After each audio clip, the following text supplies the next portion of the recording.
Might be interesting to note today that James Harrison is signed with New England. That, according to our Field Yates, it's a developing story we're following for you today here on SportsCenter out of the National Football League. Harrison is the franchise's all-time leader in sacks. He had been released by the Steelers last Saturday when unclaimed, signed today.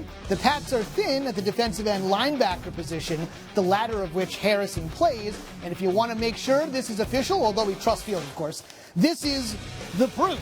Finally, a teammate that's older than me on Instagram, referencing, of course, his newest teammate, the 40-year-old Tom Brady. Two football legends, from rivals to teammates, that just made the AFC playoff picture, perhaps the championship game forthcoming, a lot more interesting. Let's dig into this. This has suddenly become the biggest story in the NFL on this Tuesday. The great NFL insider Josina Anderson is here. What more can you add to this? Well, I just talked to his agent literally 15 minutes ago, Bill Belichick, and I was just asking why ultimately did he choose the New England Patriots? And the first thing out of his mouth was Bill Belichick. And I said, really? And I said, listen, I know he doesn't have the greatest reputation with the media, but amongst his players, they really do like him. And that carried weight for James Harrison in terms of making this decision. The other thing that he also said was the winning pedigree of the New England Patriots, the success that they've had. That's something very similar to what he's used to in Pittsburgh. It's not like it's Cleveland, but he did mention that he had, speaking of other teams, interest from other teams as well, although he did not